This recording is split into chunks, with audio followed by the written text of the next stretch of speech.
तो दोस्तों, पिछले ब्लॉग में आपने देखा कि पूर्वांचल एक्सप्रेसवे से होते हुए हम लोग अयोध्या की तरफ आए और पहला ब्लॉग हमारा एक्सप्रेसवे का था।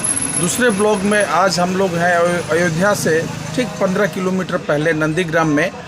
और ये नंदीग्राम को भरत जी की गुफा है नंदीग्राम में, जो कि भगवान राम के वनवास जाने के बाद उन्होंने राजगद्दी को बिल्कुल ही पैरों से ठोकर मारी और यहीं से एक गुफा में रहकर उन्होंने पूरा राजकाज का संचालन किया।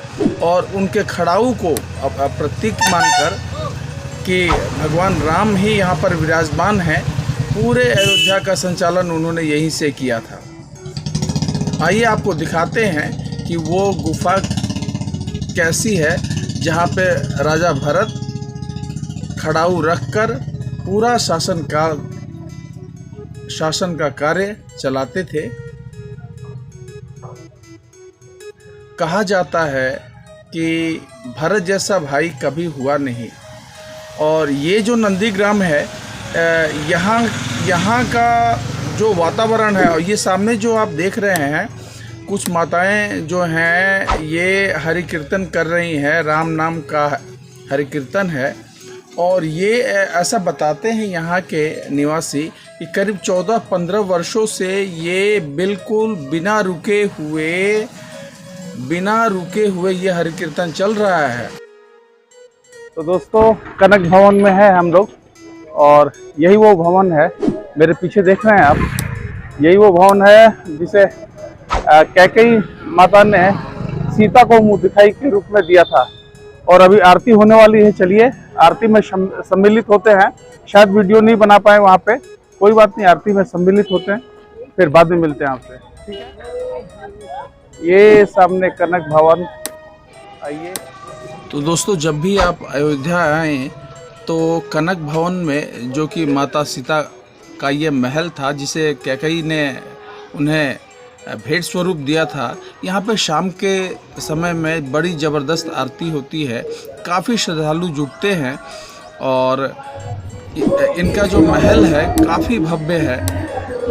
ये इस महल में के कोने कोने में जो नक्काशी है वो अपने आप में इस महल की जो नक्काशी है काफ़ी शानदार तरीके से की गई है।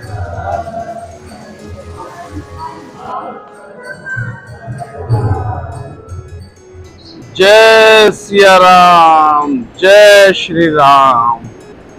तो मैं अपने पूरे साथियों के साथ आज अयोध्या श्री राम जन्मभूमि में हूँ और आज दोपहर तक मैं अयोध्या हूँ और अभी आ गया हूँ मैं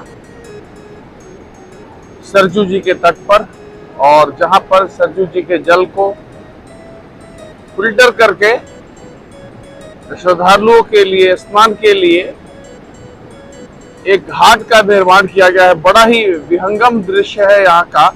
मैं पूरे घाट की शोभा आप सबको दिखाऊंगा, उसका वर्णन करूंगा।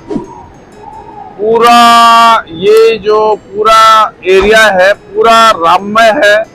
इसकी भव्यता को देखने में एक अलग ही अनुभूति हो रही है। सरजू जी का जल जो फिल्टर होके यहाँ से आगे की तरफ अग्रसित है, इसमें सारे श्रद्धालु स्नान कर रहे हैं। और सरजू स्नान की एक मान्यता है, मैं उसकी कहानी आप सबको बताऊंगा। तो दोस्तों, ये जो सरजू नदी के किनारे ये जो घाट बनाया गया है और यहाँ पे फिल्टर होके पानी आ रहा है, जिसके जल से श्रद्धालु यहाँ स्नान करके अयोध्या के सारे मंदिरों का दर्शन करते हैं।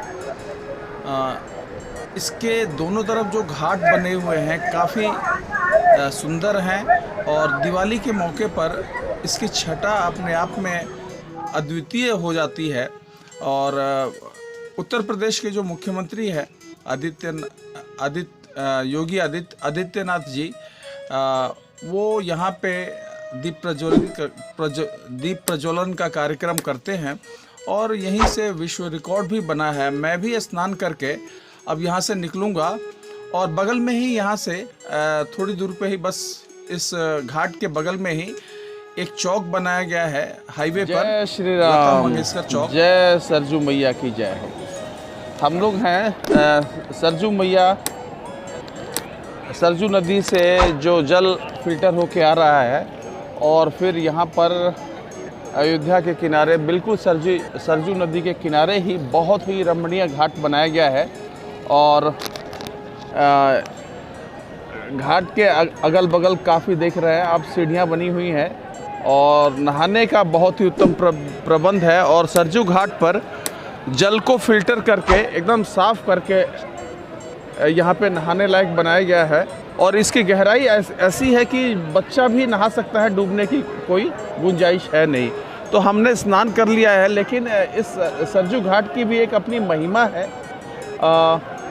बात मैं बता रहा हूँ आपको, ईसा से लगभग 250 वर्ष पूर्व की बात बता रहा हूँ कि तब यहाँ पे राजा विक्रमादित्य का शासन हुआ करता था।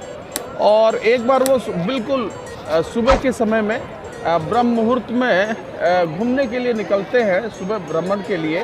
तो क्या देखते हैं कि एक मैदान में एक काला सा पुरुष चले आ रहा है, बिल्कुल काला सा, और धीरे धीरे सरजू जी की तरफ बढ़ता है। और वो काला पुरुष जैसे ही वो सरजू जी की डुबकी लगाता है और डुबकी लगाने के बाद जब निकलता है तो बिल्कुल गोरा चिट्टा एकदम श्वेत पुरुष की तरह निकल रहा है।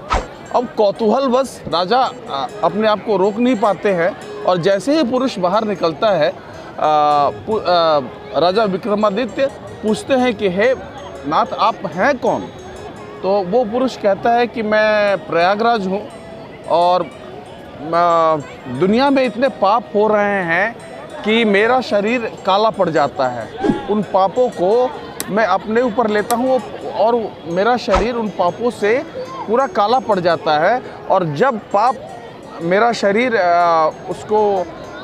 उसका वज़न उठा नहीं पाता, उसका भार ले नहीं पाता है, तो मैं उस पाप को धोने के लिए सरजू जी में स्नान करने के लिए आता हूँ। और जैसे ही स्नान करके निकलता हूँ मेरा शरीर गोरा हो जाता है, यानी कि सारे पाप धुल जाते हैं। तो दोस्तों, ये सरजू नदी मोक्षदायिनी नदी है, आपके पापों को, आपके कष्टों को दूर करने वाली नदी है। हमने भी पूरे समस्त मानव जाति के पापों को काटने के लिए सरजू में आज स्नान किया है। उम्मीद करते हैं कि हमारे साथ साथ आपके भी पाप कटेंगे। आप कभी आइए तो सरजू जी में स्नान जरूर कीजिए। जय श्री राम।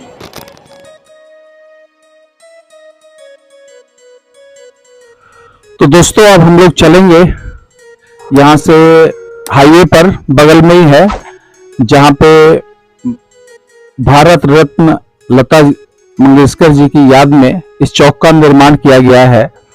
और भारत के प्रधानमंत्री नरेंद्र मोदी जी ने अभी हाल में ही 2022 में ही इसका उद्घाटन किया और एक बहुत बड़े वीणा को यहाँ पर रखा गया है उनकी स्मृति में।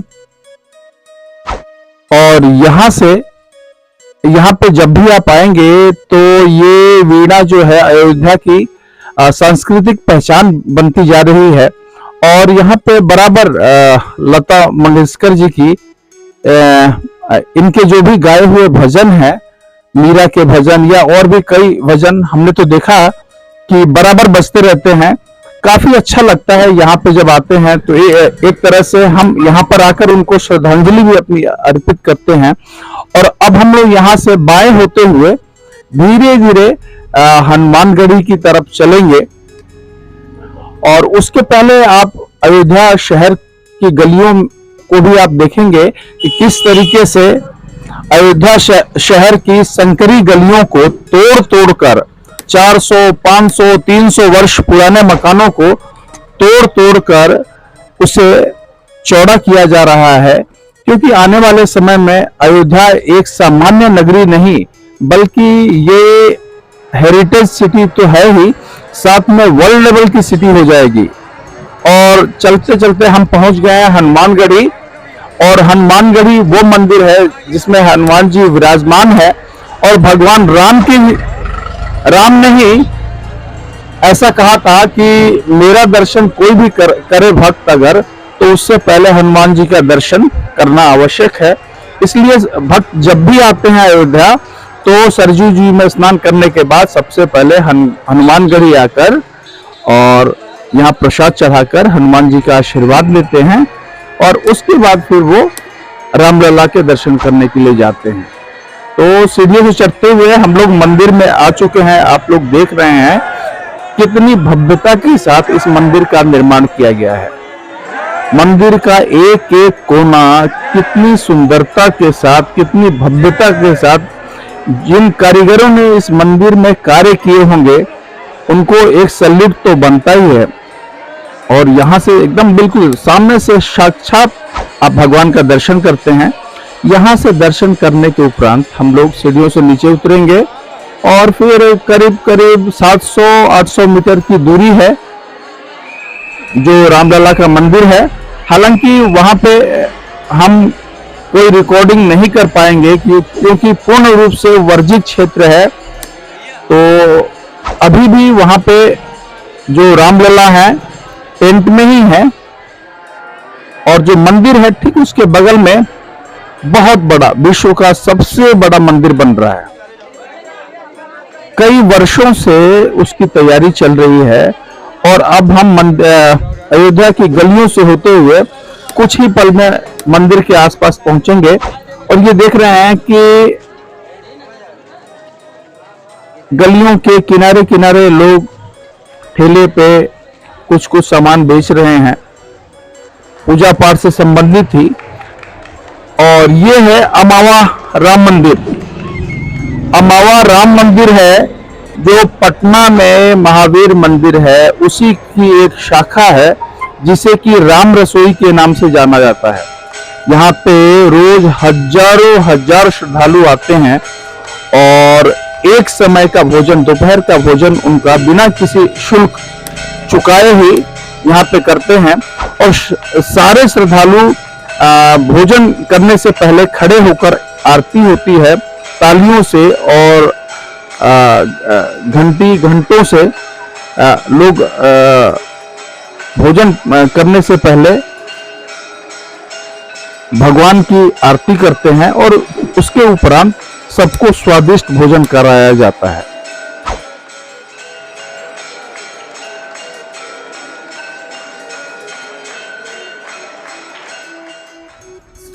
तो दोस्तों ट्रैवल #365 पर बने रहने के लिए बहुत बहुत धन्यवाद। जिन लोगों ने अभी तक मेरे चैनल को सब्सक्राइब नहीं किया है प्लीज प्लीज प्लीज सब्सक्राइब कर लें। और ये जो फोटो आप देख रहे हैं ये बक्सर गोलंबर के हनुमान जी मंदिर का फोटो है और काफी खस्ता हाल है क्योंकि 4 लेन का काम चल रहा है जिस वजह से हनुमान जी का मंदिर बिल्कुल ही क्षतिग्रस्त वाली स्थिति में दिख रहा है। आप सबसे आग्रह है, प्रशासन से भी आग्रह है और भक्तगण से, श्रद्धालुओं से भी आग्रह है कि आगे आए और इस